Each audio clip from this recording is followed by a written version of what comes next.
That Kevin Show with Kevin McCullough. Welcome back to Times Square. It's That Kevin Show, and Kevin McCullough, very honored to have you with us. And as we have kicked off the new year, the new administration, the golden age, what is it? This weekend is like day 5 and 6. It's pretty cool because I feel like there's been more done in the work of this administration in this first week than you got out of like the first year of the last group. And I'm very, very pumped about that. But there's a lot of progress being made on a lot of different fronts. And if you've been watching or listening, you know, we've talked to national security people. We're going to talk to economic minds. But we're going to talk with my next guest about something that has probably been more at the center of the firestorm than almost anything else. But the left can't do anything about it because nobody disagrees with it. And it is the massive firing and ending of the DEI programs across the board. And someone who normally is with me to talk economics is talking about this today. Her name is Patrice Onwuka, and she is with the Independent Women's Forum. Patrice, Happy New Year. Happy new administration. I don't think I've seen you since maybe just around the election. It's wonderful to have you back. And Mao, what a difference an administration makes. Oh, it's so good to be back on, Kevin. It feels like a new page has turned. And it's a new day. And I think there's so much to fix in this country. And already on day one, we saw President Trump starting at it. Well, and it's interesting to me that, you know, I think that people put a lot of money where their mouth is with their actions, right? And so this is a guy who came into office and literally on day one, I watched him. We had the inaugural on all day, just kind of in the background. And we'd stop and watch the swearing in and then some of the services or whatever. And then he'd make the appearance at the big events and just kind of have it on. But he was always on that day.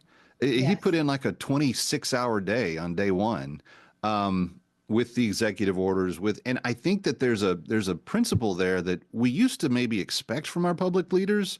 Maybe we don't anymore, that when they're on the clock, they're on the clock and they're working for us and they're hard at work for us. There's no grass growing under his feet. He is like, we've got a job to do and it's time to get started.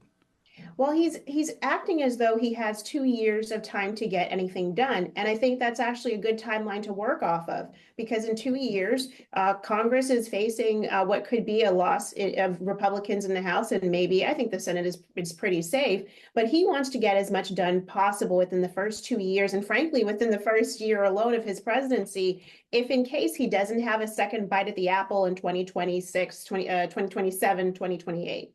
Yeah, well, I think you're right. And I think if he does get his agenda done, I think that Republicans actually could have a very good midterm, but it's just typical that you lose seats if you've been the ones in power. I also like the kind of the strategy of just spray policy. Like it's like shotgun pellets. They're just going everywhere. And it's hard for the bad guys to narrow in on one. I've seen AOC try to take on 3 different talking points in the last 3 days to just get some sort of momentum going behind something. And like, you know, the Elon Nazi salute is the best you could come up with. I mean, this is the kind of stuff that they're back on their heels kind of having to respond to. And if you keep pressing in every direction, making progress, they're not going to be able to keep up. It's too much, too fast, and it's all for the good of the American people.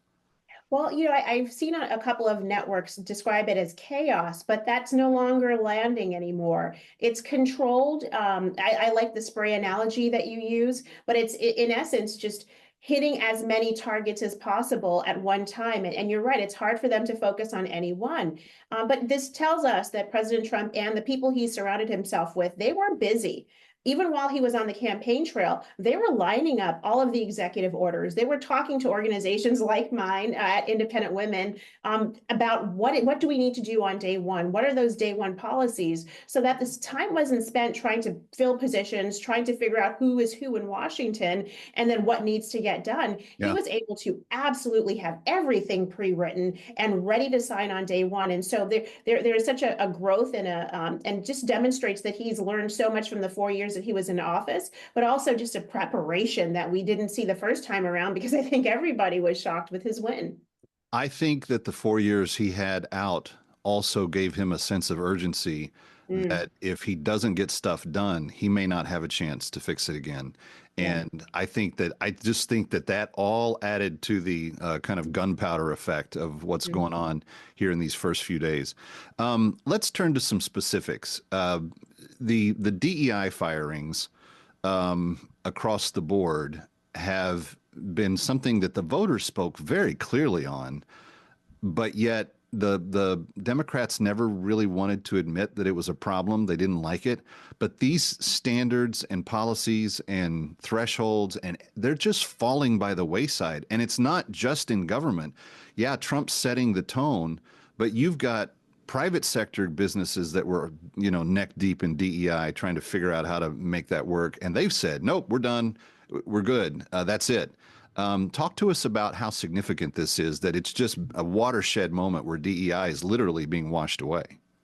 Well, last week, I actually wrote a blog post about the death of DEI when McDonald's got rid of its DEI policies. And McDonald's was one of the nation's leaders, one of the biggest workforces. So there has been a trend over the past, I would say, year in particular, where the large corporations have been getting rid of the DEI personnel, the programming, the quote pipelines that they use that frankly are unfair, discriminatory, and illegal. And then you saw this week with President Trump's executive order getting rid of DEI programming and personnel across the federal workforce, as well as the pressure that the Biden administration was putting on federal contractors to enact a lot of DEI policies within their own companies. So this is actually an example of where the private sector led and the public sector is following. But you can go to academia, Kevin, where we've seen red states like Florida in Texas ban DEI in colleges and universities, getting rid of those staffs there. They bloat these colleges and universities, increase the cost, and they sow division on campuses. So this is fantastic. 2020, we heard, was a watershed moment for racial reckoning in America, and it opened the floodgates to all of these social justice warriors and, frankly, race hustlers to inject DEI wherever they could. And as a result, and the backlash has been strong because the results have borne out. They make workforces more divisive. They haven't lifted the boats of the people who truly need opportunity and economic growth, whether that is people who are Black or Hispanic or people who are white for that matter. And then the Supreme Court in 2023, I really think supercharged this movement again away from DEI when it said affirmative action is dead in higher education, but that also meant that the private sector was saying, well, if those affirmative action policies at Harvard and some of the elite schools is no longer is invalidated, then what we're doing is constitutionally wrong too, and we don't want to get sued. Yeah, I just never could figure out how you used racism to beat racism. And that's what DEI was, just by a different name.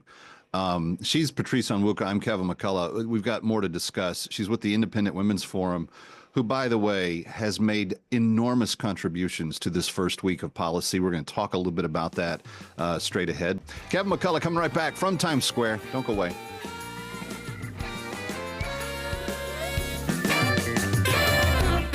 Stick around for more of That Kevin. Next, That Kevin Show with Kevin McCullough.